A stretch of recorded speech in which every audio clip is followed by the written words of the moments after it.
Crime Report noted the following. Murders declined by 22%, rapes by 17%, robberies by 13%, and aggravated assaults by 8%. North Korea's representative to the United Nations spoke at its 79th debate session in New York, outlining the country's vision for the future of the Korean peninsula. Kim Song, the permanent representative of the Democratic People's Republic of Korea, addressed the General Assembly. As hospitals and healthcare centers work to restore services after Hurricane Helene hit Florida's Big Bend and other states, the medical supply chain could face disruption. Baxter International, a healthcare technology firm, announced it would be closing its largest plant in North Carolina. The total acres burned in California this year surpassed 1 million as extreme heat continues to fuel wildfires.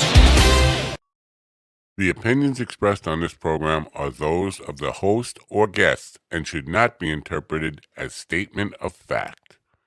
Independent fact-checking and corrections are encouraged. Can we get a cup of coffee in here, please?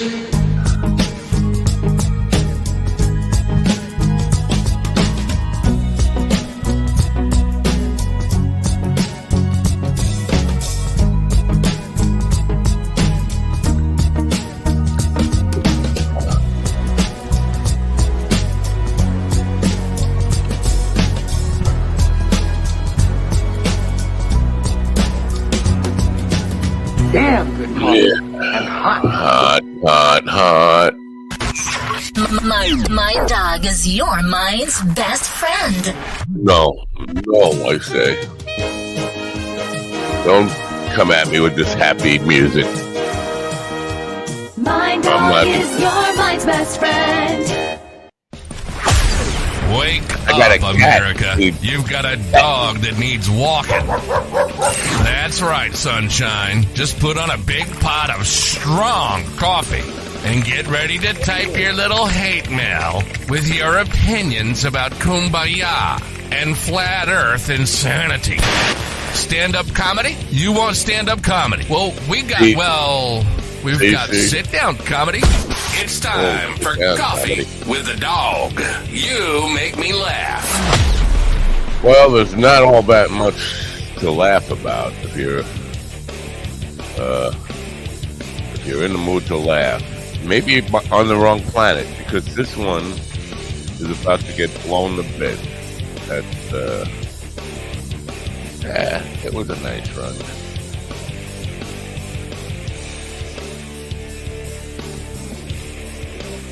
Hey, it is.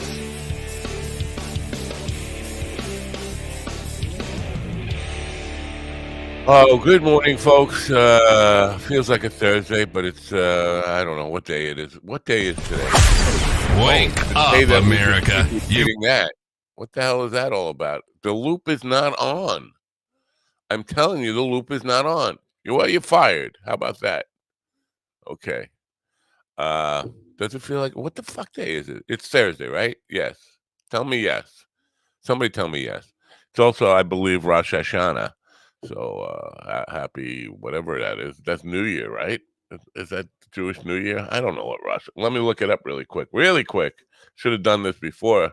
Yeah, Rosh Hashanah. I don't know what it means. Holy days. What? Yeah, it's New Year. All right. Listen, I don't know. Why should I know? First of all, New Year's is January 1st. Get with the program. You don't get 2 New Years. Made me scare my cat. The cat was scared, and I had to pet the cat a little too much here because she was like really needy lately. And then you made me yell about Jewish New Year. But yeah, so it is Thursday, right? It feels like a Thursday. I just don't know anymore. Anyway, the thing is this: it doesn't matter what day it is.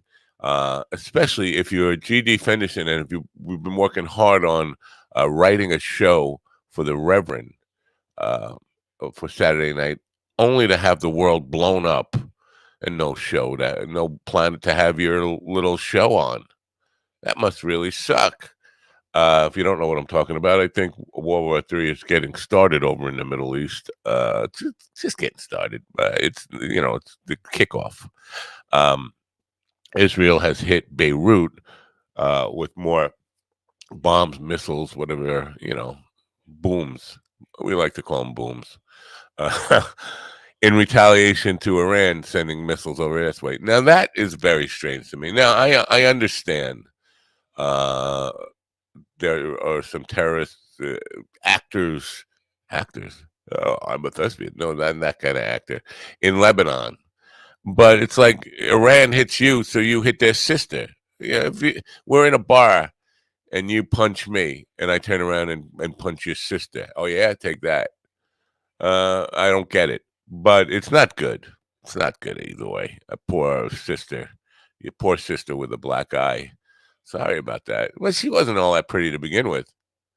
I'm already like on the road to hell here. If you can't tell, this insomnia is killing me. I will be dead before the world blows up because I have not slept again and I can't sleep. Can't stop my brain. You know, it's 3 weeks. I'm going insane. You know, I'd give you everything I got for a little peace of mind. Where'd that come from? I'm shot. I'm totally shot. We're going to have JD Moss. That's his name, right? Am I getting it right? JD Moss is back with us today. I think he's due for the early slot, but you know me, I can fuck things up. I fucked things up by putting the wrong date on this show. For some reason, it said October 30th instead of October 3rd.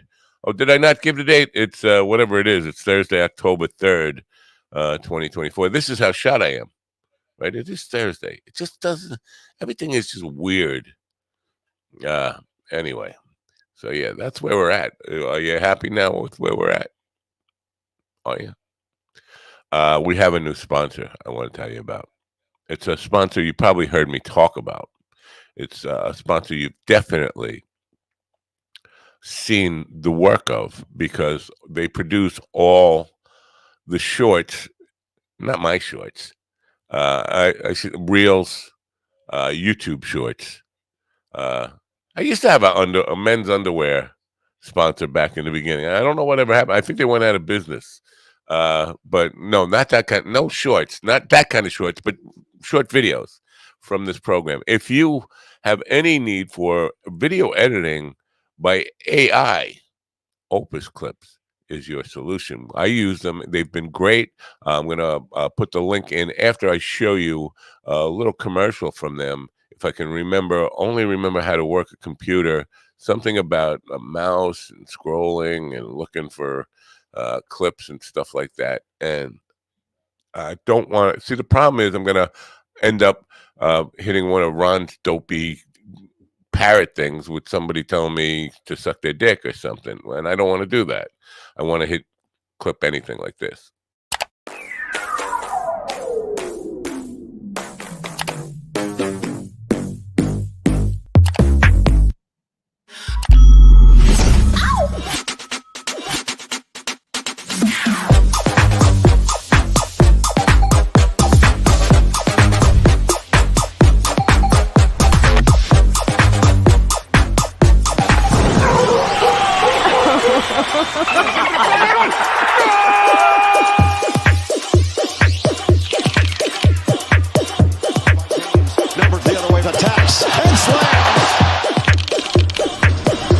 Dreams do come true.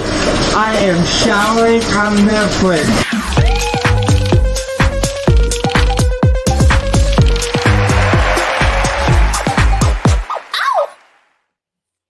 Now, I have to say, get out of my face with that dopey ad. Ladies and gentlemen, in the room with me right now are the aforementioned Ron Dopey Clip Suck My Dick Kane, Stephen the Kitty Diddler Ortiz. And damn it. I know that must really, really upset you. And my best friend of the last 37 seconds, Mr. AC Kellings. Good morning, AC. Good morning, America. MindDogTV.com. Dear dock workers, please don't fuck up the election. You know Biden and Harris are your friends, right? And Trump hates unions, union workers, people, himself. He's not even a person. He just hates himself. Please go back to work, you know, for the children. MindDogTV.com. The kids. You know. MindDogTV.com. We can't be mercenaries without merchandise. Yeah. Do they have frisbees on the boats? I thought they were made here. I mean, why would you for the kids? I mean, the whole. Well, everything's for the kids. Hula hoops, everything's for the kids. But the hula hoops aren't they made here? They don't need to come by boat.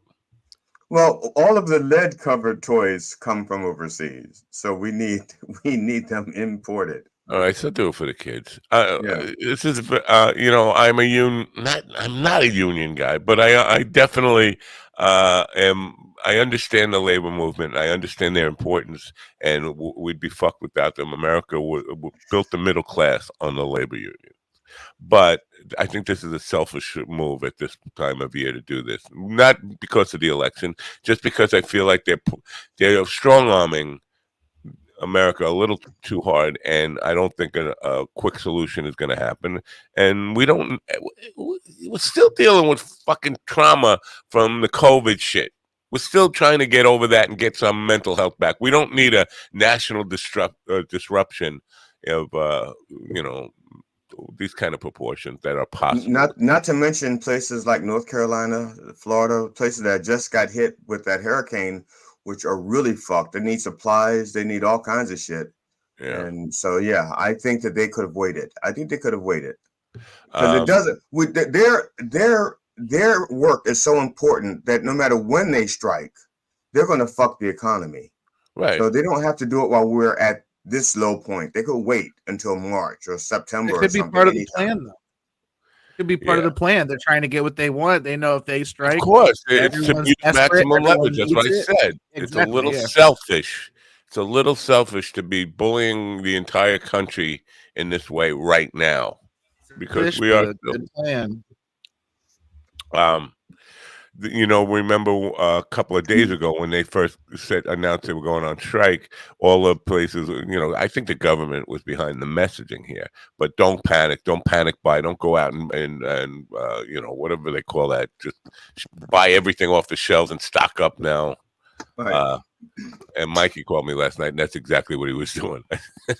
he was out, just filling up his house with groceries, and he's becoming a prepper for this thing. Because prices are going to go through the roof. You know what? Are you not worried that the world's going to blow up in the meantime? And unfortunately, I think it is. I think World War III is starting probably around 3:00 today. We can expect the nukes to fall down. Hell yeah. Let's go. Yeah. So it's all. So what do we care then about your fancy little strike or your prices or any of that stuff, or your dopey comedy show on Saturday night or any of it? Or tomorrow. We don't have a show tomorrow. We're off because of the nuclear war. No, we don't get to be off because of the nuclear war. We're only off if we get hit with the nuclear war. Oh, we should go. We should be like the band on Titanic. As the bombs drop, we're just sitting here talking about lingerie and dick jokes. Well, the guest tomorrow is about talking to dead people. So maybe we'll do it without. We can do it without StreamYard. We don't. Yeah, it'll just be out there in psychic psycho. So this person talks to dead people. So basically, as the bombs fall, we can get on-site correspondence from the blast zones from the dead in real time. See, this is why you come to Coffee with the Dog, guys. Exclusives. Right. We could get Chris Christopherson on the show. Have I told you about my love for Chris Christopherson? Would you like to hear about it? No. All right. Well, we'll be able to get him on the show tomorrow through her. That would be interesting. Because have you ever heard his voice? To hear his voice coming out of a woman psychic would be really cool. Hey, that convinced me. Man. He's not in parrot either, so we can't have any. So, guys, what I'd like to do tomorrow, if this person speaks to the dead, I want to see if I can get this person convince me. I'm gonna write down. I'm gonna write down things from my dead uncle and see if he'll come through. That'll convince me. Yeah, but you know what? Play it low key. I mean, don't because no. I'm gonna write it down. I'm gonna send a text to you three so you can see what I wrote down, and we'll leave it at that. And that would be good. Yeah, a blind experiment. I don't think she's the kind of person who does readings. I think she just hears voice and we've talked about this with the psychiatrist, and I've talked about this with psychics. What's the difference between schizophrenia and just hearing voices from the dead? And the psychic said there is no difference. Like, whoa! So you're saying you're nuts? Who would have thought there was a subcategory? Who would have thought there was a subcategory of paranormal psychics? Like, oh, this one talks to dead people. This one only hears the dead people. This one talks back. This one cusses them out, and this one has sex with them. Right. Well, I just my little experiment. If she wants to talk to the dead, I want to see if she can talk to my comedy career. See what it has to say. Have you heard from it? Yeah, psychic, not a miracle worker. Resurrected. God damn it! I just want to know what my career has to say from the other side. Kill me. Yeah. So, in the meanwhile, I have this massive insomnia thing going on. I cannot sleep, and that's not good. Sooner or later, you'll see me on the news doing something that humans should not be doing, because yeah. Well, I haven't been on the news lately. That's true. You just been doing it. You haven't been on the news yet. Right. That's what I mean. Being on the news, making national news for being an insane person is different than just being an insane person. You should watch it, because you could wind up as part of the Trump campaign in that case. Then you and Mikey could be best friends. There was one of these guys who does reels. They go out to Trump rallies. He's been interviewing a Trump supporter online, and the guy says, "Are you saying I'm an idiot?" Like, if you can't figure it out, maybe it's possible I am saying you're an idiot. Yes. My years, I used to play basketball, and my wife was at a game, and this guy was talking shit to me. And so I insulted him, but I did it in such a way that he didn't know he was insulted yet. And so I said it, and I walked away. And I walked away. And I walked to my wife. My wife says, does he know that you just insulted him? I said, not yet. Give him 30 seconds. That is the best. That's the best fucking way to insult somebody. The slow burn. You walk away. It's like he's a big still trying to Michael figure Bay it out right now. This morning, it's just occurring to him now as he's watching. Hey, wait a minute. Yeah, 12 years later, he's like, 12 years later, I'll get a text like, "You fucker." I got a 10-second teaser for tomorrow's. I saw that just got loaded up, and I almost wanted to run away, but sure, go ahead. Hey, I'm dead, but that doesn't mean you can't taste this snatch. I dead, and I like to fuck. Hey, you in the wheelchair, roll your ass over here and take me for a ride.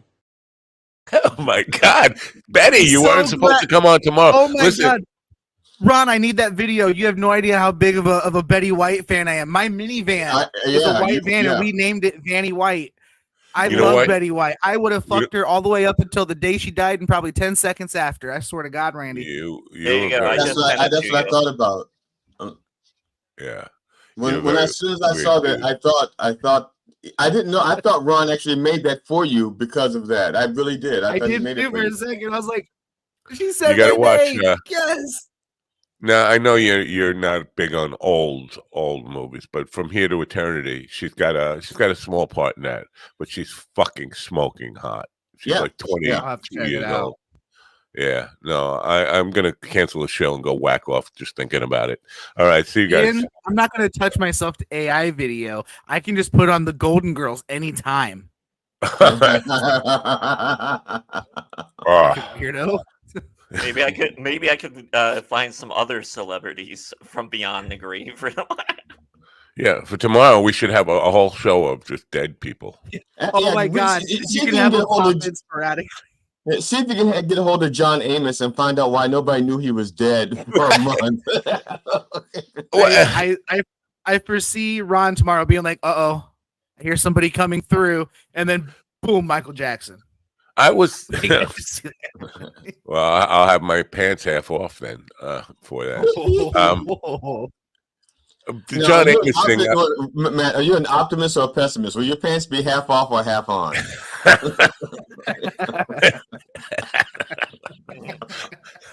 Depends on how big her husband is. The John Amos thing I was thinking about last night. Did nobody know, or just not? She didn't let actually know because it would start to stink if nobody know. You're just going to leave him there for a couple of months. They knew. I mean, somebody knew. His son knew because his son. They had him cremated by the 30th. So he was cremated. They had his funeral. He was cremated. His son has his ashes, and that was all done by August 30th. So at least his son knew. Happy birthday to my big brother Mike. He's 72 years old today. I was thinking about calling him, but he really doesn't have a lot to add to the program, and he probably would just start talking to me about stupid stuff, personal stuff, and we don't need that. He'll probably say, "Man, I can't talk now. I got shelves to stock." Not today. No, he's got it good with the dopey job that he has. I'll work today. I won't work today. I mean, that's basically he gets to pick and choose. I feel like going to work. Okay, I'll go to work. I don't feel like going to work. He's their Steven. He's our Steven. He just shows up when he wants to. Yeah, and he's fucking a little kid as we're talking. Whoa! Hold on. What? Hold on. You can call me a pedophile all day. Don't say I just show up when I want. I am generally early and I am prompt. Okay, you can call me a lot of things. Don't call me late, motherfucker. Okay, right. And secondly, I'm sorry. I apologize for that. We'll never cross that line again until tomorrow or later on today. Okay. Is JD late? So maybe he is in the second hour. Maybe I'm just confused.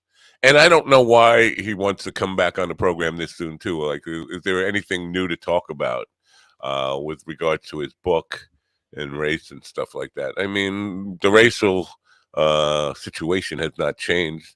It was still the same. He's added an epilogue where he just goes on racial epithets. What was Harris running before? When he was here last, I don't remember. I don't know, but I have a question for him about his little bio thing, because I want to know what myelinated people are. I mean, those are nerve endings, and so he's dealing with people with nerve endings, which is like everybody. Wait, you say melanated? Maybe that's no. He said myelinated. MYELI. Yeah, well, I did cut and paste that, but maybe it's just a typo. That's what I want to know. I want to know if it's a typo or if he's really just dealing with people with nerve endings. Right. People with nerve endings or people who are black with nerve endings. Well, yeah, you could be black and have nerve endings. I think that's allowed. Yeah. Or black without them. That was the whole premise of Darkman. Oh yeah, right. Just the amount of typos. Like, it's good to know that I'm not alone in just the insane amount of typos that people are sending and putting out there in the bios and stuff that I get. But good catch on that. But I mean, it's all over the place. Last night, I noticed like at least 10 in the. What was the? I got to look up what the hell the condition was that she had.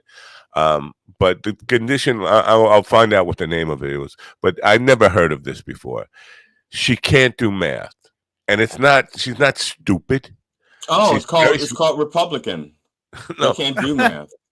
No. Whoa, that's not fair. I can't do literally. Math, I'm not her brain can't process math. She can't look at a clock, an old-fashioned analog clock, and doesn't make any sense to her in any way. Simple, like 1 + 1 is 2. I've heard that and I remember it, but I don't know what it means. Ian's got Ian. The condition you're describing is fear of math. What you're thinking of is mathnesia. That's when you're incapable of processing math. Mathnesia. You're looking at mathophobia, which is fear of math. I'll find out what the name of it is. But it's just so bizarre. She's a writer, photographer. She also has dexterity issues, but her brain basically arrhythmia. That's what it's called. It's arrhythmia when you can't do arithmetic. No. Nope, that's different. It was like, hold on. I'm pretty sure she's got I'm pretty sure it's arrhythmia.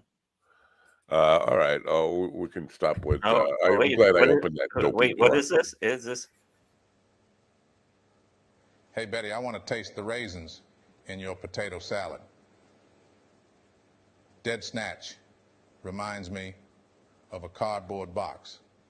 A little rough, but I like the resistance.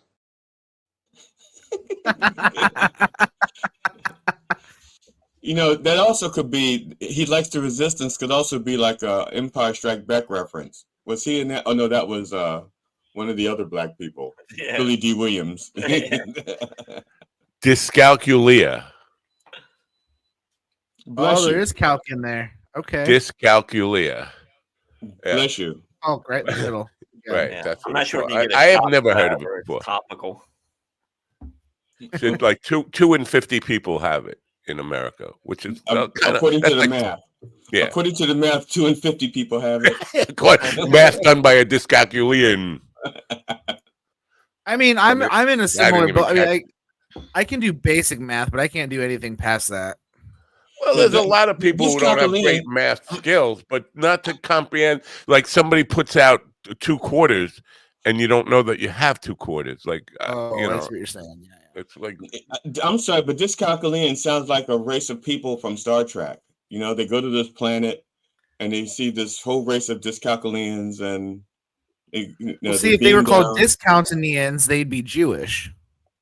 For the people on the radio side, I am very sorry that we just screwed you up a little. I just screwed you up. I take full responsibility for being the screw up because I was looking up dyscalculia.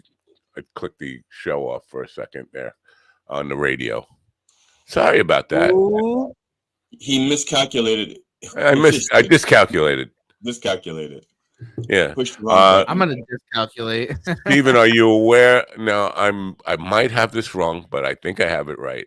We used to do observations. Remember when we used to do observations? Wasn't that a Billy Joel song? You may be wrong, but I may be right. I'm always right. Something like that. You may be wrong, but I'm always right. We used to do observances on the show. I think this was before Ron and Stephen were part of the program. Right. Yeah.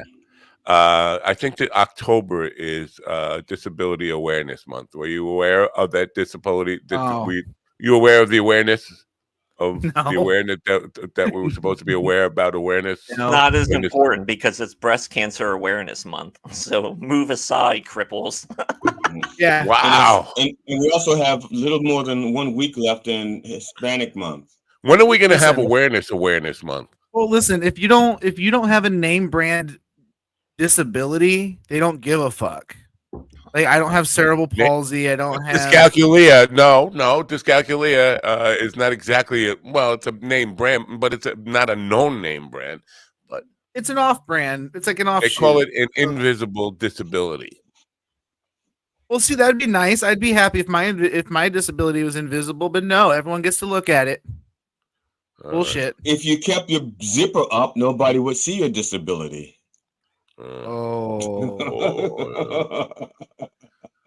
I guess. Well, hey, if you guys want to see his disability, pay $5 on Plausible, and you can get a front row seat. Back to you, Matt. I don't know what else to say. I think everything's been said. I think we can just retire now. Yeah. I did not get a chance to play with my parrot last night. Okay. I want to play with my parrot. You're an absentee parrot? I'm still. Here's what happened. You know about the hate on the YouTube stuff from all that singing coach nonsense. Those people have now decided to subscribe and hate everything I do, and they're commenting. They're going through old shows, picking out shit we said. I mean, all night long, my phone is buzzing with a fucking "you're a dick" comment or "I hate you." Wait a second. Here's the deal. I mean, this is what I don't understand. There's 4 of us on this show. Why is it that you get all the hate and we don't get any of it? Well, because I get hate, but not from this show. I don't get hate from this show. I think I know why. It's because you're black, I'm crippled, Ron's retarded, and Matt's the only one they can make fun of. So, Ron, you want to stick your foot in his face, or you want to do like a parrot thing of Lumpy?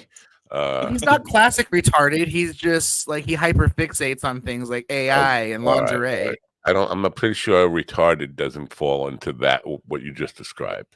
I think he's kinky. I'm retarded too. It's okay. He's kinky. He's got a foot fetish. He's got a lingerie fetish. So he's got AI fetish. He's AI-tistic. Yeah. He's AI stick. But so Ron, you muted yourself. Muted yourself. How can you tell? I'm making AIs while I'm listen to Steven here try and stand up for himself, but it's not working. We have roast battle going on here this morning on Coffee with the Dog, ladies and gentlemen. Thanks for tuning in. It's like a Mexican stand-up roast battle. I think Ron's only mad because when I'm sitting down, he can still look me straight in the face and talk to me. Whoa. Whoa, I kind of like roast battle. It means I could take off and go make an egg sandwich or something. I can get my bagel. Yeah. Get my bagel, bitch. Make that a shirt. Yes, I'm out, man.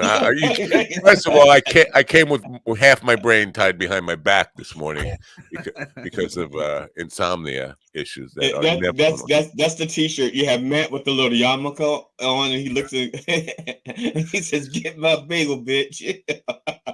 So last night I did a YouTube short. You know how I do these YouTube shorts about music stuff, and it's just like a brief bio like thing. It's 60 seconds. What can you put in there? And I did it on Adele, and because she has a really unique quality to her voice that I really can't explain. But somebody wrote to me, "Here I am waiting all this time for her to sing, and all I hear is your anthem to yourself." Like, I didn't say anything about myself. Your narcissism is off the charts. I was like, and I looked at it. It's one of these guys from the. Was that from your wife? Was that one of your wife's comments? I don't think my wife has ever seen my YouTube channel. She knows better. She knows better than to ever visit my YouTube channel. But it's just like I looked at it, and it's one of these guys, the haters from this singing coach debacle that I got myself into. It's just like, man, this is never going to end now. I fucking opened up a can of lifeless, hobbyless, empty lives that have nothing better to do than make themselves feel better by putting somebody else down in comments on YouTube. I mean, I can't imagine how you walk away from that. You're an idiot, and just walk away thinking, I won that one. My day is complete. That's exactly how it works, though. That's exactly how it works. They're like, I won that one. How long have you and Elizabeth been married? 16 years and 3 weeks. In 1 week. In 16 years and 1 week, have you? When she called you, have you ever said to her, "I'm coming, Elizabeth"? Yeah. I used to do it every time. It got to the point where I got a beating over it. Yeah. Because I'd probably still be doing it. I'm coming, Elizabeth. You would do it until you got the beating. The beating was not like a small beating. My wife could pack a punch. I did a very similar thing. You know the movie where Rob Schneider plays the chick, and the chick gets turned into a dude, right? And he's like, "It's me, Jessica." Like, I did that to my wife every time she called for like 6 months until she's like, "You do it again, I'm changing my number. We're never talking again." No, what you need to do with your wife, you need to talk to her like Roger Rabbit. You're like, "Please, Jessica, please." The Roger Rabbit guy, Charles Fleischer, still is. He's still saying he will be on the show eventually, but not now. But you brought that up. But here's the thing with the Elizabeth. She never saw Sanford and Son, so she doesn't get it. So me just doing it constantly, she's like, "Stop." It's like, I'm gonna. Oh yeah, that's the movie Hot Chick. Yeah. I thought that's his whole thing, right? Wasn't that? No, that was that and making copies or something. Well, right? it's his whole history of movies really, really doesn't point to where he is currently. You know what I'm saying? Like all of his movies were about like bestiality and I'm a chick trapped in a dude's body and this and that, and I'm a male prostitute, and like now he's like, like, I don't know what happened to him. Horrible. Yeah, Deuce Bigelow. I fucking love that movie, dude. Really? Somebody say steak. Now I don't understand because I know what a Bigelow is, right? But a Deuce Bigelow isn't that like a shit? Well, his name was Deuce. Too. Oh, because I've never seen any of Rob Schneider's movies. Well, yeah, I mean it's Deuce because his father is a bathroom attendant. Bruce Springsteen wrote the song "Blinded by the Light." Manfred Mann had a big hit with it, and everybody was singing "Wrapped Up Like a Douche," another runner in the night, and the word is deuce. A deuce is a two-seater sports car. Oh. A two-seater sports car. Wrapped up like a deuce, another runner in the night. But I think Manfred Mann actually was singing douche. Because they misheard it or something, but then everybody in America, when that was on the radio, was singing douche. It's like getting slapped by their mothers. Like, what is wrapped up like a douche? Yeah. See, and I don't even know the words, but that's how it sounded up to me, and I was just like, yeah, that's gross. But I know people who still swear. No, it says douche. I got it straight from Springsteen's mouth. Ew, you got a douche from Springsteen's mouth? Yeah. Oh my god, that's fucked up. I have to admit, you know how much that would be worth on OnlyFans? It smelled a little like tuna. I bet TMZ would pay more if they could get a video of a douche coming out of his mouth. TMZ would be all over that. But also it depends on which Bruce Springsteen, if it's young Springsteen or old Springsteen. Because old Springsteen, they could just say it's mental decline. But young Springsteen, he was really, really popular then. It's weird that age it's weird that age changes things from like just fucking around to maybe he's got dementia. Yeah, believe me, when I was I resemble that remark. When I was younger and I was more athletic, if I came home limping, my wife says, "What were you playing? Was it basketball? Was it football? What sport?" Now, if I limp, my wife just says, "It sucks getting old, doesn't it?" She doesn't even assume that I got hurt doing something. She just it's age. If I came home limping, my wife would be ecstatic. I think I said that at the grocery store a couple of days ago because I was just trying to bag stuff up, and the lady looked at me, and I was trying to like put in numbers on because you don't bring your grocery card, so you put in your phone number and all that stuff. And then that's what it was. She asked me, I'm trying to put in my PIN for my debit card, and I fucked it up like 7 times in a row. Like, what number am I putting in? And then I finally got it right, and I just said, "Man, it sucks getting old." She said, "Boy, I hear you." Like so. I don't know if that's an old thing though, because I can't remember my debit card PIN number for shit. Too many fucking passwords and pins. Right. That's like the least one I worry about because when I shop online, I don't have to put that in anyway, right? So it's like I go to a store and I'm like, "Fuck, what is it?" Revved up like a deuce. That's right. I got the wrong word. I got a word wrong, but it wasn't the word that everybody else gets wrong. That's correct. It is revved up. Well, I'd rather be wrapped up like a douche. Or revved up like a deuce for sure. I don't want to be revved up like a douche. That's weird. Revved up like a deuce. All right. Have you guys ever had a deuce? I had one this morning. Right shortly after I woke up. No. My grandfather had a deuce and a half. I had and I shit this morning. So. Now, my aunt used to have a deuce and a quarter. Electra 225 for those of you who aren't familiar with cars. When I was 38, my first real midlife crisis. I had many midlife crises. I went nuts buying every kind of sports car, all sports car, rebuilding them and all that kind of stuff. And I think I had every one that you could possibly come up with. And I was too big for all of them. Everyone felt like too low to the ground, and me getting out of it looked like what the hell? Like a clown, the clown cars with the 12 people getting out of it. I look like that everywhere. Grandpa did the same thing. My grandfather had a Corvair. My brother, those are a death trap. My brother had two 1966 Corvairs that he got in 1968. I think my father helped him get them, but they were almost in brand new condition, and he got them for $400 each. Two almost pristine Corvair convertibles for I think it was $800. Might have been $600. A friend of mine, his nickname was 5x5, and he was like 6'2", 6'3", and well over 400 pounds, and that's what he drove, a Corvair. And he said that he could not go uphill if his air conditioner was on. Dude. It started with me with an Alfa Romeo Spider. Yeah, Alfa Romeo Spider, then MG midgets, then I got an MG TD, which was the older midget from like the 50s, and then Spitfires, and then it just escalated. Why? Yeah. Is that just so that you will look bigger? Is that, that's because you wanted to look bigger. That's like a like, man, I could see you in like a 68 Impala. I could see you in like a 72 Monte Carlo. I could see you in like a 1982 Grand National. Understand, I was 38 years old, desperately not wanting to be 40, and the car was a symbol of youth to me.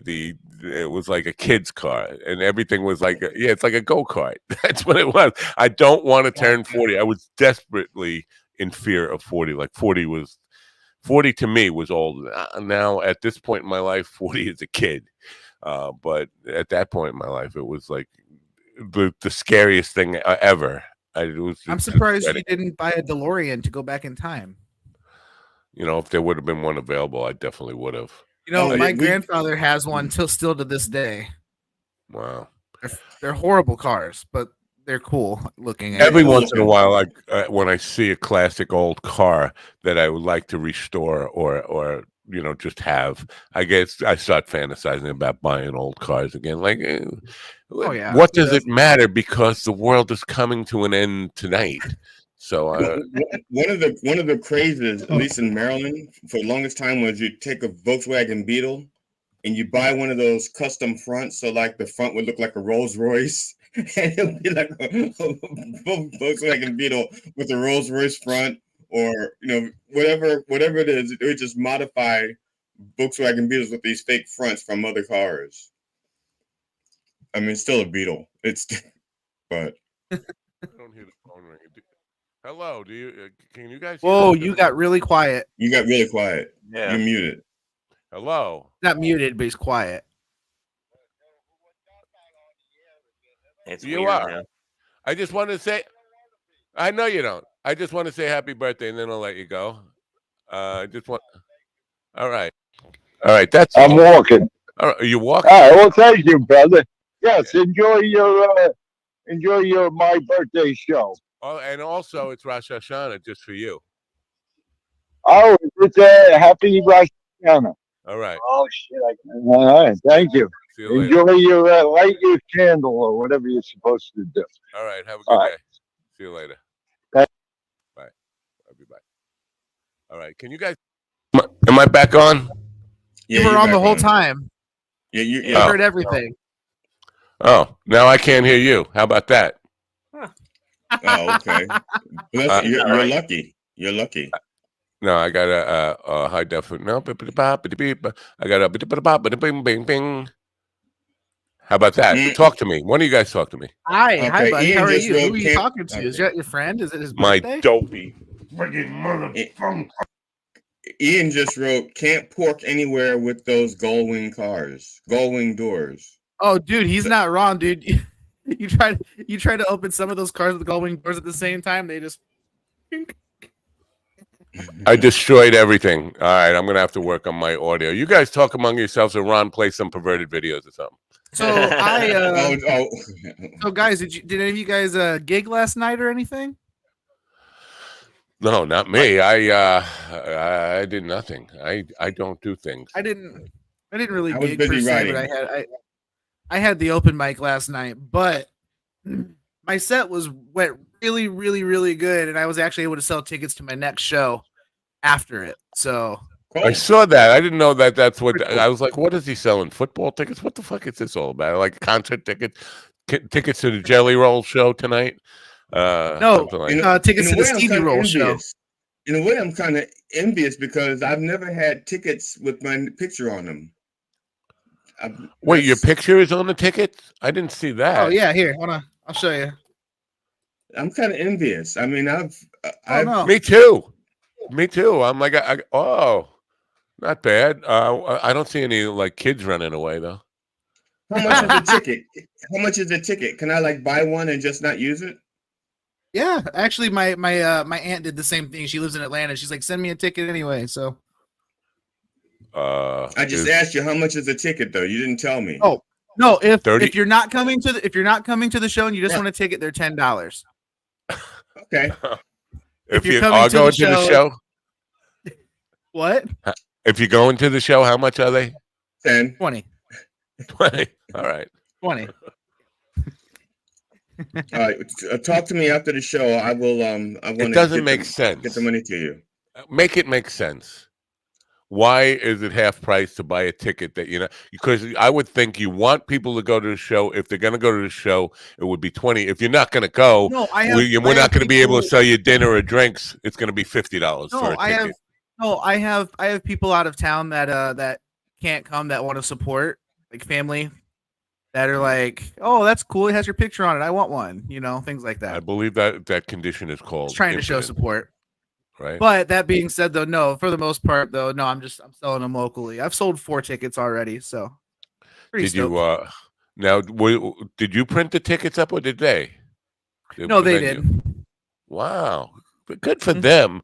It's about time to see a venue actually stepping up. Well, it was actually the organizer. The organizer with the venue. What they did was it was a comic locally who is very in a similar position I am, where we don't get booked locally. We have to travel to get booked mostly. And so her idea was, let's do a Black Sheep comedy show and get all the people locally who are pretty good at what we do, just don't get anything locally. And so we have like 10 people who are crazy, crazy funny. And you're in good company. It's gonna be a crazy show. You're in good company. You know who else had to travel to get booked? Almost every other comedian that ever existed. No. Jesus.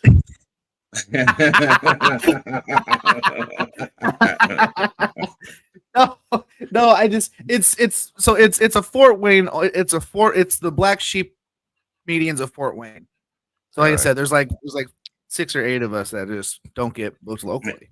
Yeah, wow. I've had my name on tickets, but I never had my picture on a ticket. So that's cool. That's super cool. I'm a tad envious. Wow. Tad. I was excited when I saw him. I was like, that's cool. But the real question is, are they really? I mean, it's very nice that they put your picture on the ticket, but are they actually stepping up with the promotion and really working hard to bring people in? Or are they saying, oh, you're going to get there and say, hey, ticket boy, where's all your people? No, they're sharing the show also. Good for them. I want to talk to them. Get them on the show. We want to celebrate them. Because you know what, you gotta when people do the right thing. I feel like it's such a rare thing for people to do the right thing in our modern society that anytime somebody does the right thing, you got to point it out and hold them up as an example for the rest of the world. So, Stephen, can you get them on the show to talk about the show? The person who organized it, Red, I can get her on for sure. The owner of the venue, Miss Kelly, I could probably get her on too. She'd be really cool to talk to because she's more of just like a venue and promoter person. So she's like, she does poetry jams, she does music shows and comedy shows. She just likes to create a platform for people both new and experienced. So I like really her cool. Already. She should go to Opus www.opus.pro/?via equals A28600. That's where she should go. That's our Opus Pro, our new sponsor. That they're the people that do the clips that come up with all these weird moments. I did not know. Just watching from that commercial, I learned new things that you could use the prompt to say, "Find all the dunks, find all the penguins," whatever that commercial was saying. Because I just put in there, "Give me the best clips that to get YouTube engagement." Now I'm thinking, find all the dick jokes. Is a good one. Find all the clips where Ron puts up Morgan Freeman. I don't know, or dead celebrities or whatever. But I did not know I could use that in that way, that prompt in that way. So now I'm excited to try it and see what I can. And if you guys have any recommendations for what I should tell it to look for clips like that. Look for black guys with dreadlocks in there. Oh yeah, yeah. I swear to God, if you do that, it only shows me again. I'm gonna be so mad. I know. Look for the Nazi, and or just be you. Then it gets confused and it shoots. It probably have me and say, "This is Himmler." Say, look for G. Gordon Liddy. Hey, there. I don't know if the guys have experienced this, but lately there's been a lot of producers like outly complaining about comics that don't promote their own fucking gigs. Yeah, and it seems like it's worse than ever right now. They're just starting to complain because that was an issue I used to have back when I used to produce more shows and have other comics on it. They wouldn't be promoting the shows; they'd be promoting bigger shows, but not mine with them. And I said, my show is just as important as those other shows. I'm paying you too. I don't get it. I don't get it, because musicians are just the opposite. They over promote. They're like pain in the ass with like over promoting. Like you can't talk to them without hearing about their gig 7 times in a 10-minute conversation. And comedians aren't doing anything. And that is one major difference between the two. Well, I don't know what they are, genres, art forms, whatever you want to fucking call them. Musicians over promote, and they still don't bring any people because the clubs don't do anything to even let people know they're open. But yeah, why do you think? Is it just lazy? They just think I'm entitled to have an audience. I think it's a combination thing. I think it's laziness. They feel like, I shouldn't have to do that, I guess, but it's all part of the deal, really. Well, I was a comedian. I wouldn't want any of my friends coming. As a performer, you want the best, the best chance to have the best audience you can, and the most people in your audience. Yeah, and not doing it is ridiculous. Yeah, but again, I don't think I would want my friends to come. I think I've told this story once or twice, so if I have. I have a friend named Vinny who had never done stand-up comedy until he was like in his mid-50s. And then he decided to do a show at a local club that was a very big club. He put on like 7 or 8 seasoned comics that he had known from the Long Island scene that were around and drawing big crowds on their own. But he has a lot of friends, and he got like, I'm not exaggerating, somewhere between 500 and 750 of his friends to come to the show. And this is his very first show, and he put himself on as the headliner, which is like a massive amount of people. That's ballsy. Yeah. And so these other comics went up there and they were killing, but not getting a lot of laughs from his crowd. I was laughing my ass off because I'm a comedy fan, but they were just like almost reluctant to laugh out loud because you're not Vinny. We're waiting for Vinny. And then Vinny went up and they laughed like really hard at some jokes that, I don't want to be mean, but they were first time comic type of stuff. Like he's not polished. He'd never even held a microphone in his hand before. So you know what it was like. But they all laughed really hard. So before you know it, he's like billing himself as he's getting offers for gigs all over Long Island as a headliner. Having done one show for his friends, I think he did another show after that at a place that hired him off of that one, and nobody came. Because you only get your friends and family once. It's almost an advantage to not having like your people come out to your shows, if that makes sense, because it's because you're going to get an unfair biased response, and if you're trying to hone in and shape your shit, the last thing you need is people that just laugh because they like you. Like that's not helpful. It's not going to do anything for you. And then to do that level, and then you're expecting to go out to these other places with strangers and basically put out beginner shit. It's not gonna go super hot for you. I just don't think it's happening. Here's the thing with the part of the fallout from that Vinny thing is all those people that went to see it, they all now think that stand-up comedy is easy. Anybody could do it. Look, Vinny was better than all those other guys, man. They all do it for all the time. Like, I don't think Vinny was really better than all those guys. You like him more because you know him, but Right. I don't think he was a professional in that moment. And if he tells you he's a professional, he's kind of deluding himself. Yeah. But but everyone, and they're now reluctant to go to comedy clubs. Why should I go to a comedy club? Everybody I know is funnier than those guys. Why should I pay for somebody who's just going to make me laugh? My friends make me laugh. Like, it kills. It kills a lot of the reason for people might want to go to a comedy club. But I also chalk it up to old. Well, I always over love 50. because the one mic around here, there's a lot of people that always show up to it because they have a restaurant and everything. But it's the mic is too big and it's just not managed well. It's never been managed well since they've been doing it there, and you see that happen a lot where someone will start coming out and they'll bring all their friends and everyone's all excited. Then they'll bring some more on the second week, but it's a little less than by the third or fourth week, everyone's given up on them. They're like, yeah, no thanks. We give up. We give up. What's We don't funny want to is laugh anymore. I'm so tired of laughing. Stop being funny. Is seeing some of these new guys get up there, and you can tell when these people are like super, super new, but you can tell who they like by how they stand on stage. There's so much of the Shane Gillis pose these days. The holding What's the the mic Shane like Gillis this. pose? Oh, holding the mic with two hands in front of you like this, like, just so they can. That's how Shane Gillis stands. And there's that, and then you have the one-arm princesses, is what I call them, the people that stand there with one hand behind the back talking on the mic. I like the way Ron. I'm just noticing the way Ron named the clip "Betty Snatch." I don't know. Yeah, it's you think you got bad Shane Gillis clones out there, Steve. Yeah.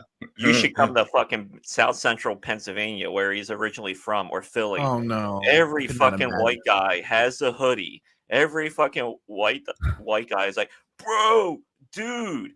Every white guy, bro, I'm not gonna walk up. I'm not gonna finish my joke, bro. Wow. I just don't like the dude. Shane Gillis is such an anomaly in the sense that he's like, he just comes off like just like a bro dude, right? Like just like your average Midwestern guy, and everybody tries to emulate that to the point that it's gross. It's just really bad. It happens. It's really bad currently. It's even if you want to see the running of the Shane Gillises, just go to Philly every week and you can see. You know what else I noticed last night? We had 3 people go up last night at open mic who only went up and did a minute. 1 minute. And after the show, I was curious. I was like, "Hey man," I was like that the one joke you did was pretty good. I was like, "Don't you know we normally do like 4 minutes here?" And he goes, "Yeah, but I'm a huge Kill Tony fan, so I just write a minute at a time." I was gonna say they lost thinking they're going to Kill Tony. Is this Kill Tony? Oh no, you're in the wrong place. As soon as I heard that, my stomach dropped. Like my stomach dropped. I was like, really, dude? No. Most open mics you get 4 to 5 minutes. Okay, the 1 minute thing is like a Kill Tony thing. Like, I just don't. Sounds like it made you angry. Did it make you angry? Did I get like? Don't get me wrong. I've only been doing this for 7 years. Okay. But when I see people come in and they're just like, "Oh, anybody can do this. It's super easy." They come in, make an ass of themselves, and they want to compare it to their favorite YouTube show. It's just like, yeah. Go away. Yeah. I don't know. It just bothers me. I guess it's like someone buying a guitar for the first time and just, "Yeah, I'm a musician now," and it's just It just bothers me to no end. There was a comic who's only been doing it like a year and a half, and he come up to me and he's like, "Hey man, can I get on one of your shows? I got a solid 15." And I told him before I started talking, it's like, but I'll tell you, I can give you some insight, but I'm going to be critical of you, and you're going to have to be able to handle that. And he's like, "Oh man, I can handle it." And I said, "You don't have 15 minutes. More than likely, you don't even have 5 minutes. You haven't really shown me anything that would get me excited to even put you on a show. You don't even have 1 or 2 solid jokes."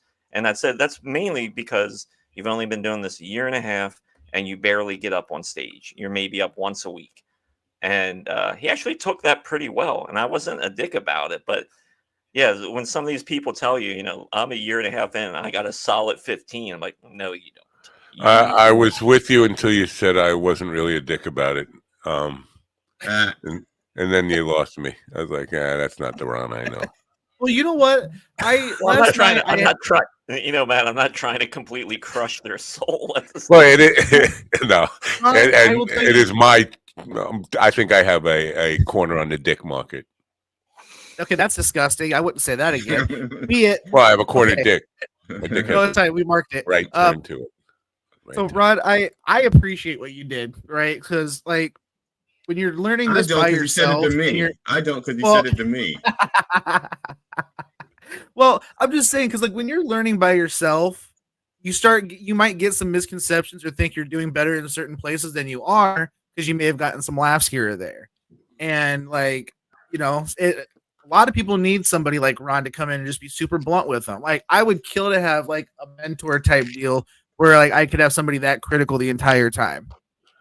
Just because it's beneficial for the person involved and the person even teaching realistically. So like, that's fucking awesome. And second, fuck that guy. It took me 3.5 years to get a solid 10. Okay, to get a tight 5, to get 2 years to get a tight 5 that I was comfortable with, and then another year for another 5 minutes. It was not that easy. I'm taking Mind Bloom for people who don't know. This show has just gotten overwhelming for me. I need to Mind Bloom. I have a tight a-hole. That's what I have a tight. I don't know. Not if you keep meeting people in parking lots. That's true. Sooner or later, it will get stretched out. This would be a problem because I already have a flatulence issue that comes with age. Every time just so you, and Stephen, I know you don't do a whole lot of bending over, but for anybody else out there, a lot. Yeah, when you get older, though, you get to the point where every time you bend over, you go to tie your shoes, you're gonna fart. It's embarrassing. You think that's embarrassing? My seat form fits to my ass, so when I have to fart, I have to lean. Like there's no just like no, I gotta. Oh, so that explains why all the leaning during the show. No. 99%. What you see me doing is this right here, right? Because I slide in my seat. If I fart, you'll know. It's definitely like a. If I fart, you'll know because I will shoot right out of the seat. I have projectile farting. If I do it, the colors of my posters are going to start running. All right, I'm going to run a little news. You'll notice that in the news there is nothing about Israel bombing Lebanon. In the opening, I was talking about this because the news takes 3 days to catch up with it. Right, breaking news is the latest news headlines. No, it's not the latest. It's the oldest news headlines. But this whole idea about Iran sent us missiles, so we're going to bomb Lebanon. Like, yeah, GD fucking slapped me, so I'm going to kick Ron in the balls. What the fuck is... I understand they're friends, and they have an association, but if you're going to fight somebody, you bring it to them, not to their proxy. I don't know. I don't understand it. We'll talk about that. As hospitals and healthcare centers work to restore services after Hurricane Helene hit Florida's Big Bend and other states, the medical supply chain could face disruption. Baxter International, a healthcare technology firm, announced it would be closing its largest plant in North Carolina due to flooding and storm damage caused by the hurricane. The plant, located in North Cove, 60 miles northeast of Asheville, primarily produces IV fluids and peritoneal dialysis solutions, according to the company. Jessica Oakley reporting. North Korea's representative to the United Nations spoke at its 79th debate session in New York, outlining the country's vision for the future of the Korean peninsula. Kim Song, the permanent representative of the Democratic People's Republic of Korea, addressed the General Assembly, touching on issues like regional peace, nuclear capabilities, and societal advancements in North Korea. He also sharply criticized what he termed the ongoing Israeli genocide, Benjamin Wright reporting. Violent crime dropped by 10.3% during the first half of 2024, according to preliminary data released by the FBI. From January to June 2024, the quarterly Uniform Crime Report noted the following. Murders declined by 22%, rapes by 17%, robberies by 13%, and aggravated assaults by 8%. Property crimes fell by 13%. The report is based on voluntary data from 14,809 of the nation's 19,311 law enforcement agencies. The Midwest saw the largest regional decline, with violent crime down by 12%. Liam White reporting. This is the latest news headlines. U.S. job openings rose unexpectedly in August as the labor market continued to show strength. The Labor Department reported that employers listed 8 million openings in August, up from 7.7 million in July. Economists had anticipated little change. Job vacancies increased in construction and in state and local government. Layoffs declined in August. However, the number of Americans quitting their jobs, an indicator of confidence in finding new work, fell to its lowest level since August 2020. When the economy was still reeling from pandemic lockdowns. Kevin Sanders reporting. Julian Assange made his first public appearance since being released from prison. Speaking to European lawmakers, he stated the U.S. had forced him to plead guilty to journalism to end his years of imprisonment and warned that his case still poses a dangerous precedent. Assange addressed the Parliamentary Assembly of the Council of Europe, a human rights body, in Strasbourg, France. He explained that he chose freedom over unattainable justice when agreeing to the deal that allowed him to walk free after 14 years in detention. Kyle Norris reporting. The total acres burned in California this year surpassed 1 million as extreme heat continues to fuel wildfires. This development adds to the difficulties facing firefighters battling a persistent fire in the mountains northeast of Los Angeles that intensified over the weekend. Evacuation orders were expanded on Monday for rural communities northeast of the city, as the line fire, which has burned for nearly a month, now covers about 68 square miles in the San Bernardino Mountains, with containment falling from 83% to 76%. Lawrence Keller reporting. And that's the latest news headlines with Alan Edwards. I think I have to stop this manually because for some reason it's going to loop. Yeah, it is. That's weird. This loop thing is not on. I was going to say, when I use sound effects, it doesn't loop for me. So I don't know what's happening. Yeah, and the loop track is not on. You can see at the top where it says background music, the loop thing is not on. I don't know what the fuck is going on with that. I'm just I'm a little loopy myself, I think. Yeah, so I don't know if JD Moss is coming in 15 minutes. It Moss, no Moss. Live Moss. Yeah. That quote is what Julian Assange says. He says he said in the statement that he pleaded guilty to journalism. Right. I don't know if that's what happened in the court, but yeah, that's going to happen in America soon. They're going to outlaw actual journalism. It hasn't been really a thing in a long time, real journalism. It's just like, people who actually dig into stories and get the truth and get the facts and just the facts without any spin. We haven't had that in this country for a long time. So maybe it's been outlawed and we don't know about it. There's still a handful of good journalists out there, but for the most part, corporate entities like Fox News and shit like that, their people have to write stories based on what I think COVID broke a lot of people who called themselves journalists at some point, because even people like Matt Taibbi used to work for Rolling Stone magazine, and he was a far left guy. Now all of a sudden he's a hardcore Trumper, everything right wing. It's and part of all these right wing conferences and all that stuff was like, how do you go from that one extreme to the other almost overnight? It's without ever touching the middle of the road. That one story was talking about the flooding. I read a story yesterday about a plastics factory in North Carolina, I guess in the Asheville area. Anyway, one of those areas that get hit with all that flooding. And the plastics factory was still running. They wouldn't let people leave. And they finally let people leave when the plant lost power and the water start coming into the parking lot. And so they're being investigated now because there was 11 employees there, and they were swept away. They found like 2 of them dead, and like 3 of them are like, I guess, fucked up. But that's fucking awful, dude. See, I misunderstood that story because when at first I thought it was they wouldn't let them. They weren't leaving because it was safer there, and that was the impression I was under. I didn't realize that the factory was like still running. Were they making plastic boats so they could all get out? Is that what it was? Or was the factory owned by Supreme Court Justice Neil Gorsuch's brother or something? Probably. Maybe it kind of. There was. I'm not sure if you remember. A few years ago, there was that big story about what was it? American peanut butter, where they sent out all those shipments of peanut butter that were poisoned with salmonella because their roof had been leaking over the product lines for some time, and they forged paperwork. And the director of the plant's like, "Yeah, let it go. People will be okay."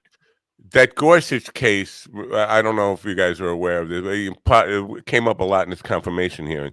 When he was a judge in a smaller district or whatever, there was a trucker who had broken down on the side of the road and was freezing. It was like sub-zero temperatures out, and he had no heat in the truck. And they said, you have to wait. The company said you have to sit with the truck and wait until the repair people get there. And it was out. He was there for hours, and he was freezing to death. And they said, if you leave, you're fired. And Gorsuch sided with the company. This is the kind of thing that makes me pro-union. Like if there were a union in effect, they'd at least have some way of kind of saying, well, if you're going to fire one guy and require somebody to risk their life, put their life in jeopardy for your fucking profit margin, fuck you. Or how about something just called fucking common decency? Yeah. Like it's not common anymore, bro. That's not a thing. Are you kidding me? That's not a thing at all. Yeah. Well, isn't that what J.D. Vance said in he didn't say decency. He said common sense. When Walsh said, you don't believe in science, you don't believe in experts, you don't believe in math, what do you believe in? He said common sense. Common sense is it's a lie your mother told you. It doesn't exist. It's like Santa Claus. You leave some cookies out for common sense and they're gone. It's because your fat father ate. Common sense doesn't lead you to run for president with a goddamn felon. Okay.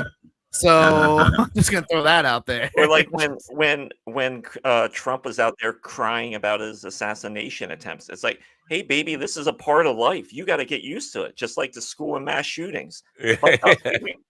Sorry, kitten. Daddy's getting shot at whether you like it or not. Sorry. JD Moss is here. Before I bring him in, I just want to, because yesterday in the news, Smith detailed this case against Trump, and in there is actual evidence that he said let them riot on January 6th. Now that is that's something we hadn't heard before.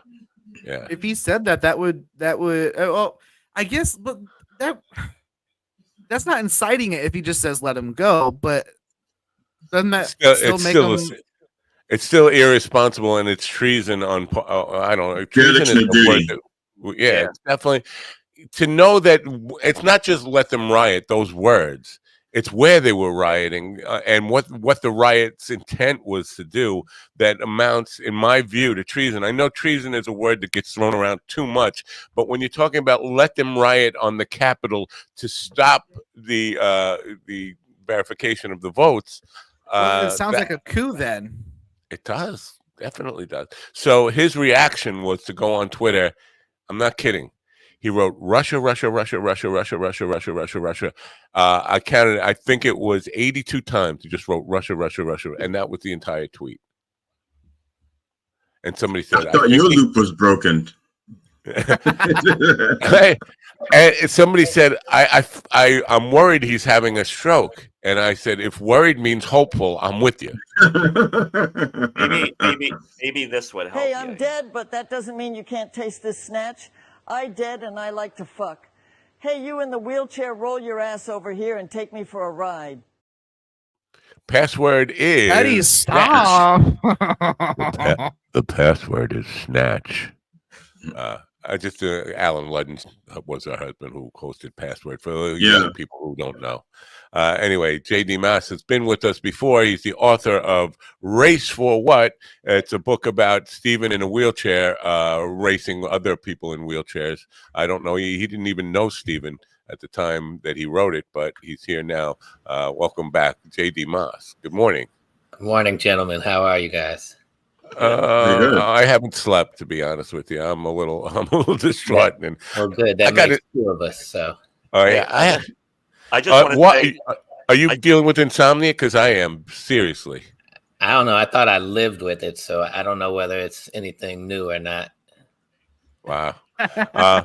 So like what is new on in your world? The book has been out there a while. How's it doing? It's moving slow. I'm getting some good interviews like this one, and just putting together some programming right now around the 7 steps, and looking at different partners to work with, whether it's the Urban League or there's other groups in other areas. The Anti-Racism Academy out of Philly and us are working together. So. What are you? I'm not sure if Biden had stepped aside and Harris was running at the last time you were here. Right. What do you make of the reaction to her with is this the book? Do I have the right book? Yes, I do have the right book. And of her being included in the race now and the way she's been treated. Of course, the misogynistic part of it is part of it, but there's also a racial element of it. She wasn't black. That's what, you know, it's black. Matt, I just had a question about clarity there. You said included in the race. Do you mean in the race because she just got included in the race of black people, or included in the race for president? Which race are you talking about that she just got included in? The presidential race, of course. Okay, I follow you now. Okay. What do you think of the reaction of that? Does that suggest that we are still like dividing, still moving further apart before we can ever come together on these issues? Yeah, I don't know whether I did this quote of Deepak Chopra the last time, but when Trump was first elected president and Jimmy Fallon had him on and he was basically feeling hopeless, and Deepak was saying, well, in the change process, and he sees us going through a really transformational change, it's like boiling water, right? There's so much chaos that happens to get to the different state. So you go from liquid to gas and you got this boiling chaos, and that's kind of where we're at right now. So it's going to get better. It's going to go worse. It's going to do all of these different things as we try and figure out our new identity. I think that's partly where we're at. And I know that when the Democrats didn't, when they went to Biden originally, the powers to be, they weren't trying to get Kamala to replace him. They wanted somebody else to replace him. And then by him kind of sticking it to him, so to speak, as he went out the door and endorsing her, to watch, black folks get behind her immediately, black women that first day, then black men followed, and then other groups kind of followed. I was very hopeful until the DNC, and then it sounded more like just the same old DNC party talk. Yeah. I'm just curious because usually the DNC didn't sound like that. They were, because you did the RNC is the one that sounds like America, America, America, USA, Yeah, USA, I know. and the DNC doesn't usually do that. This was kind of different for them. Yeah, and even the energy and the vibe was somewhat different. So it is. It's like they're going for they're trying to snatch Republicans from him, and so I don't know what the strategy is to run the country if she wins, but the strategy to win has definitely been more like what you Laurie just said. Kilmartin was commenting on the way it seems like she's really trying to appeal to Trump supporters to try to get some of them to come off of Trump, because some of them are not full-blooded Kool-Aid drinkers and realize that he personally is a piece of shit. So she could appeal to them on the patriotic, to steal the patriotism kind of moniker from him, that some of them might kind of cross the line. I think I'm not sure that she's trying to still quote the Trump people, because they're kind of solid in there. Maybe they're, but maybe the Haley people.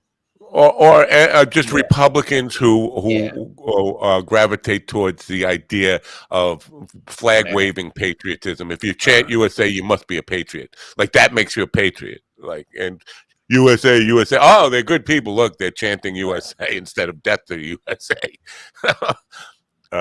Yeah. Well, I am really, because I'm seeing more and more and more Black people for Trump, and that really, I can't wrap my head around that. I could understand maybe, you get a few, but how could you be that blind? And I see Black people arguing hard for the MAGA and for Trump. And it's just really, it's mind-boggling to me. Like, how could you be that much against yourself? Do you hate yourself that much? Because he's not you have to know he's not supportive of you. I don't think there's more of them. I think they're just finding them easier. Yeah. I think at the end, the numbers are going to be kind of similar. I'm sorry. I didn't mean to talk over you, JD. It's just that this is I really get Black people that vote for Trump really get under my skin. Me too. It's yeah, but your skin doesn't turn brown when it happens. When it happens to me, it gets in my skin. That's why. Here's the truth about it.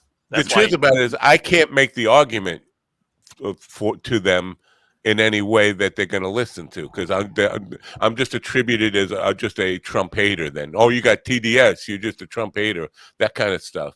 You should be out there making that case, TD, because I do my best. I do my best. Yeah. What do you think about that phenomenon, JD? Do you think it really it's a real phenomenon that more and more Black people are getting on the Trump train, or do you think, like JD just said, because I don't think it's not just conservatives that are pulling them out. It's like liberal media banks are finding them too. They seem to be everywhere now. So I understand it from the standpoint, when I lived in LA, they bragged about how diverse LA is, and yet you saw through gentrification really the harm that it had, and if you want to go to Skid Row, that literally was becoming a Black community, so to speak, and that was hard to watch. And the erosion, right? So through diversity, it's easier for us less melanated folks to go, well, we're kind to anybody, we welcome anybody, but we don't want to still kind of repair the harm or go through that process of really repenting some of our history. With Black folks, it's a lot easier to just make new friends than it is to kind of to repair the relationship. And I think from that standpoint, you start to get folks that are just tired of a lot of the rhetoric. Also, part of the problem, even with the things that Biden and Harris have done for Black folks, is it can't be publicized. And that's a problem with America in general, right? The fact that the Black farmers finally got their money from going back to when Trump did his repair for the harm that his policies with China did. His tariffs, yeah. So all of those times, and then COVID, and the farmers had a significant amount of chunk allocated towards them, but Black folks weren't part of that. Biden originally tried to put it in initially, and they got sued. And so by the time they actually got their sort of their money and their portion of it, there's no publicity about that. And you don't hear her speaking on it. And it's like, is that just political suicide to say, hey, I'm doing this for Black people? And if you're not going to publicize it, more and more people aren't going to know what's really been interesting. done. Even if they, because you're right, the Biden administration is awful at tooting their horns about the things they've done. It doesn't matter if it's good, bad. They're just awful at it. Well, on the other hand, Trump would take credit for shit that has nothing to do with him, even his planet.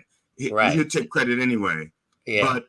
But I would at least think that the Black farmers would stick up. That there's some super PAC of Black farmers, unless they.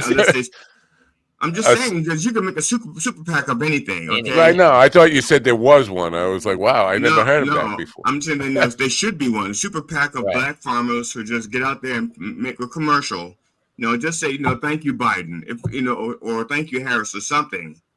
Just one commercial, and they don't have to put it on television. They can run it and put it on YouTube, and and TV stations will find it.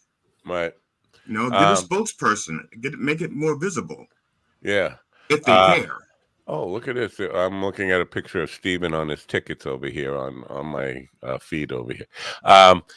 So part of the issue with her, I think, is if she takes credit for Biden stuff, then she's got to own up to the things where Biden has not been all that effective, like the Middle East stuff, and not really made any difference. So she has. People want to assume she's vice president, that she has the powers of the president. She doesn't. So taking credit for his successes, she'd have to own up to his, I don't know if you call them failures, but his inefficiencies in some areas. So I think that's probably part of it. And we don't understand politics at all, because we wait for the president to make all these promises, and most of the promises, anything economic based or decisions with how government spends their money, is all done in Congress. But they're going to do this, they're going to do that. They're not going to do that without the help. So if if you want them to follow through with that, then you have to make sure you vote down line. We don't have an understanding of that. We come together and vote for the president. Unfortunately, a lot of people have the backwards perspective. Is like, okay, we'll put in a Democratic president, but we're going to put in a Republican Congress to put the checks and balances on it. It's like, then nothing's going to get done. Yeah, exactly. On the subject of race, are we becoming more black and white and not even considering other races in the conversation we're having? Because not that long ago, but certainly before the Trump era came around, we were talking about inclusion of Asians and natives, and now it just seems that everything is about a black. You're either black or white. Are we becoming more and more straight down the middle, only able to see monochrome? I don't know more or less. I think that it's always the powers to be's love dividing and conquering, so pitting people against each other, right? Whether it's the rhetoric that they're coming to take black jobs, or they're coming to do this. I think that the extremes are always black or white. I saw Godfrey, the comedian, speak about that. He was like, no, you either say you're acting black or you're acting white. Nobody's over there saying you're acting Chinese or you're acting Indian or you're acting this, right? So to the extent that we have the black and white as the extremes, and given the extreme of our current climate, I think, you can make that argument. But also, Black folks should be concerned still of having some level of economic control over their own opportunities and decision making at a higher level that we have not allowed. And yet when we allow a lot of the good immigrants to come in, that's because they have some kind of economic, they're either bringing some kind of economic power to the situation, or they're coming and supporting our industries that we're booming with, whether it's the Right. It's interesting. First of all, I just want to say that DD would tell you they're coming for the black jokes, not the black jokes. But I had a friend who was a MAGA guy who was just on the soapbox about how we got to keep immigrants out, and I said, all immigrants? He said, yeah, all. I said, because I have a friend from Australia, and this was a true story. I have a friend from Australia who came to this country and started a business, and now employs a whole bunch of people. I did not tell him at first that my friend from Australia is actually black. I just wanted to kind of bait, because I knew that there was this racial element behind it, and behind it, all immigrants are bad. So I just phrased it as immigrant, and I know from as Australian, and I know from just planting that thought that he's going to think of a white Australian, another shrimp on the Barbie kind of guy. And I said he came here, he started a business, now he employs 40 people. He goes, well, those are good people. We want those good people, and basically had him going down the line. And by the way, he's a black guy, and that was the end of the conversation. I never heard from him again.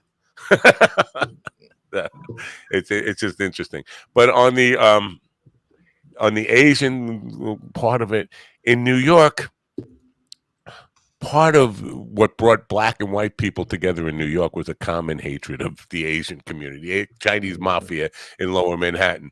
And there was a huge, you would see white and black people coming together, hate, common enemies, that kind of stuff. Yeah. So I do. That's horrible.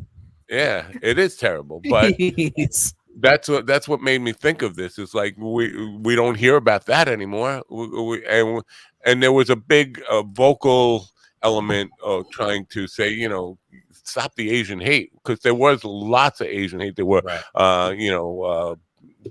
looting Asian grocery markets in downtown and all that kind of stuff. And it was white and black people together. And it's just interesting how if we could just find a common enemy, we can come together. Nothing causes a chink in democracy more than Asian hate. Ron causes more of a kink in anything. I try. What do you think about these progressives that actually turn out to be like racist themselves? Yeah. Give me an example. Who? What are we talking about? I mean, I know I'm not discounting. I'm just trying to wrap my head around. Well, it's there are people that will, these progressives will be like, I'm really against racism and things like that. But then they do shit that's vaguely racist. Like they'll say certain things to black people and they'll say, oh, we're going to include everyone. And then they will not include anybody that is like non-white. Yeah. Or they treat minorities like they're children because they're so progressive. It's like, I want to help you so much, I'm going to treat you like a child. Yeah. Yeah, I've worked with many of them. And that I remember when I got in LA, the group is called White People for Black Lives, and I love majority of those folks. And yet we got into a situation one time where we had to decide where white people fell in the leadership of moving forward. Should we be and not at all to the other wall? Was, we definitely should be leaders in moving forward, and everybody kind of line up in the middle of it. And what I watch is them say, and that's part of what Race for What is about, is saying maybe we should just learn how to serve and support and share one another and stop racing for who's leading the way to this. And so, yeah, you get a lot of progressives that either feel this guilt and say, okay, well, it's my responsibility to change this, so I need to go take charge. And well, what skills do you have to change it? It's still a level of arrogance. Or you get some, like a gentleman I worked with here, that would constantly want me to help them get into Black community organizations so he could tell them how to fix their problems and what to do. And I'm like, you're still being a white supremacist. You don't even understand that. So. Right. I have to address this question.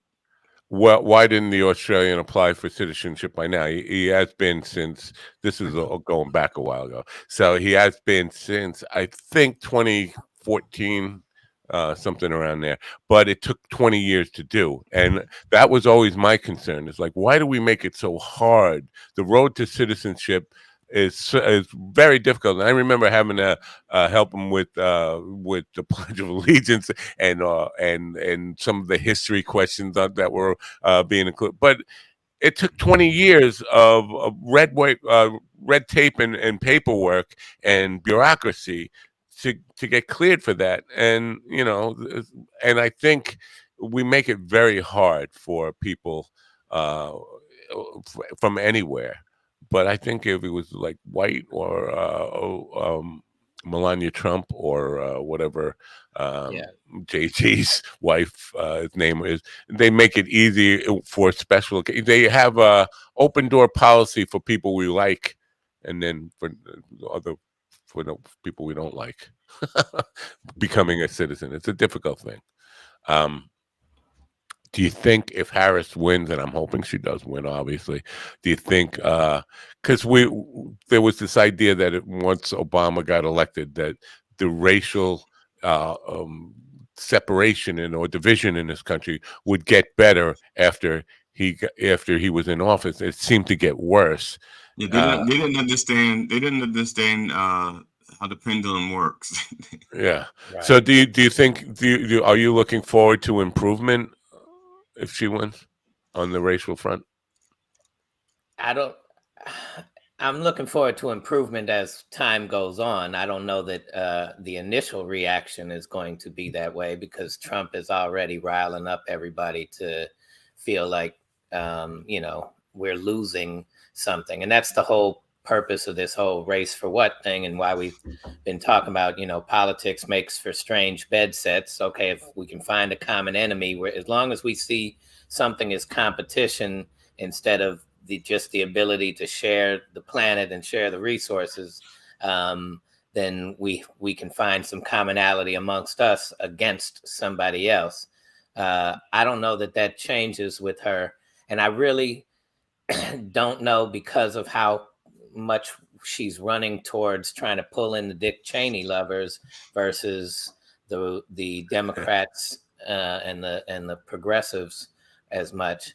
I don't know what her plan is once she's in office. I'm prayerful that she's actually going to use the fact that she has the popular vote to start doing some more real popular things. But until I see it, it's hard to know. But I think the initial reaction is that white folks following Trump feel like they're losing something, and right, as long as they got their guns, who knows what they're gonna do. I honestly don't think that she's like trying to pull in the Dick Cheneys, because to be honest, I think she was probably as fucking shocked as I was when it happened.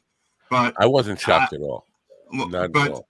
But the thing is, they're not going. They're not like fans of her policy, so much as they are just the fact that they're afraid of losing a democracy. Right. No, they're not even afraid of losing their democracy. Here's what I shouldn't say that like I'm authoritarian on this. My take on it is Dick Cheney might be evil to the core, but he's not an idiot. And he knows that Donald Trump has already destroyed the Republican Party and what it was. And he wants to get back to the old Republican Party. And the only way to do that is to cleanse the Republican Party of Trump. He doesn't care about what the policies at this moment. His thought is, we can stand 4 years of Kamala as long as we get rid of Trump. We could say we could take Bernie Sanders and people to the left of him for 4 years, as long as it means we get rid of Trump. Yeah, I agree with you, and I guess I used the word democracy in the wrong way, but that's the sentiment I was going for. Yeah, they want to be able to go back to a different time where they could they can have the America they want. And they can't get that if Trump is in place. Yeah. So I know you wrote this book with hope of continuing the dialogue, adding some positive conversation about the dialogue. Do you feel like you've achieved that with this book? Well, I haven't had as much of a platform as I would have liked to have. But yeah, I think right now it's a difficult time. Like colleges used to be a place where you can go and have, speakers of all kind of ilk come in and talk. It's a hard place to get a speaking job right now on this subject. And I think That's interesting and because some of that even started with a lot of the right wingers getting shut down by the progressive side of colleges saying you can't do it. And then the powers to be after George Floyd saw this huge shift towards some racial harmony and said, wait a second, and started shutting down, you can't speak on it. These books are banned, this, that, and the other.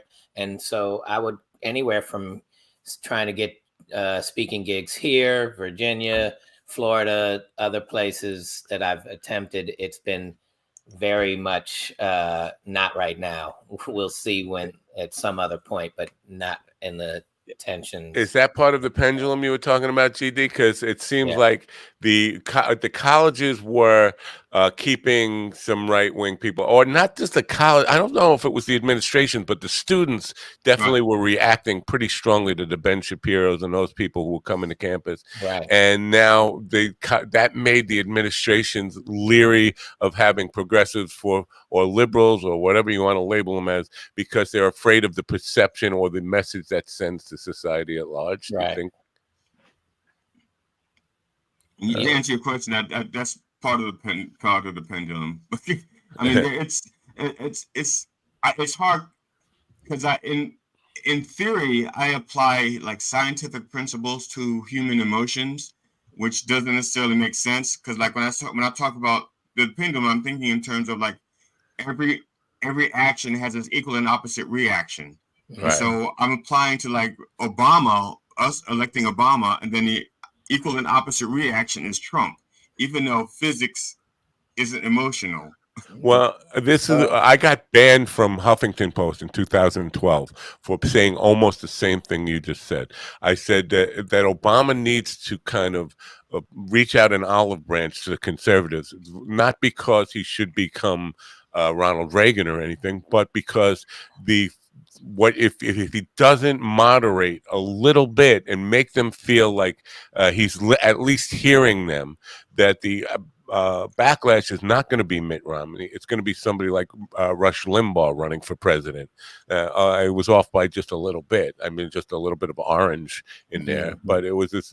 I got banned from Huffington Post for saying that in the comment zone. Like my joke on that back in 2016 was if Obama had really fucked up, your job as the first of anything is not to fuck up. And if Obama had really fucked up, we wouldn't be picking another colored president. Orange, but it's still colored. So all right. Yeah. So have have they actually written to you, JD, and said you're not welcome here, or you apply and don't get any answer? No, it's been much more vocal conversations, right? Like I've spoken at places for the staff of schools, and they've all said, oh man, we love the way you've put that. I've never heard anyone put it that way, but you do know we can't bring you in right now. This is not the time. I'd love for you to speak to us, but I can't. This is not the time. Yeah. Timing is a very weird thing, and how people can just say this is not. Is it the time to just lay down and let the fascists roll over us? I mean, the whole because it came up yesterday with the Jack Smith detailing the case, and the DOJ is not supposed to do that during an election cycle, but that seems so fucking bogus. And that's not what their policy is. Their policy is not to open an investigation.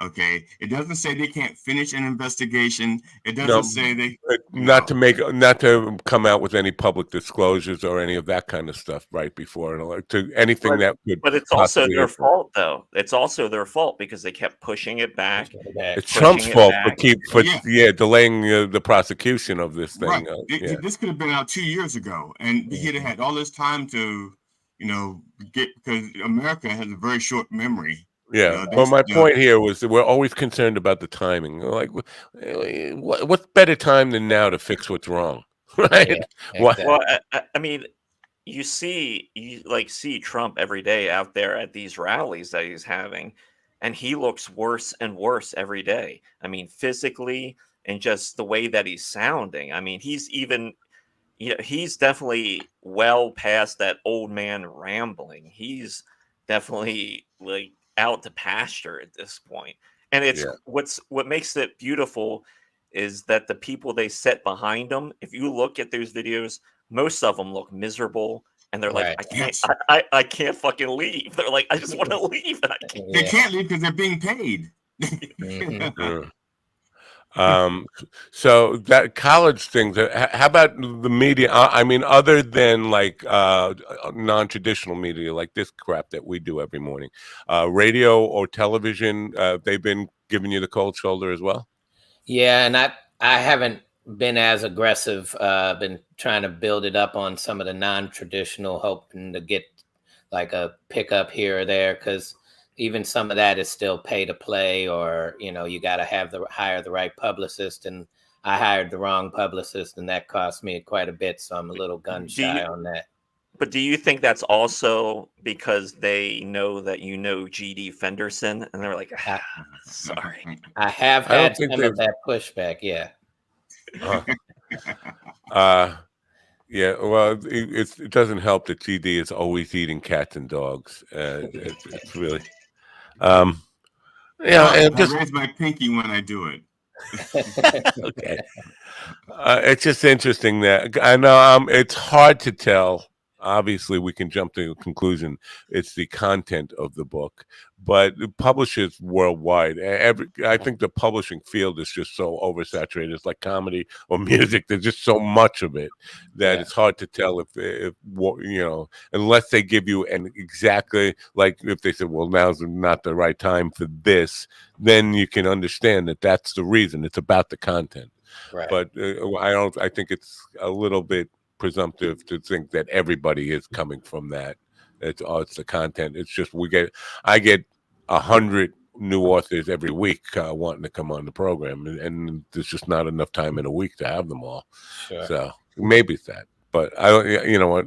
That's not like me to want to assume the best in people. I'm usually the other way, looking just assuming everybody's evil. But so, in hope of solutions and moving forward and making progress in the world, I'm a hardcore pessimist. What about yourself? Are you an optimist? I'm an optimist in that I'm not going to stop, because that's the only way we're going to get change is if we continue to push forward. I'm also of the mindset, like, when I incorporate change, you could have told me 100 times, and maybe that 101 first time you say it in a way that clicks, or it happens to fit, and now I can get it and start incorporating it. Well, I think we have to say goodbye to Govs right now. Huh? I'm sorry to interrupt you. I have to get off Govs in a moment. Right now, Governor's Comedy Network. We are saying goodbye.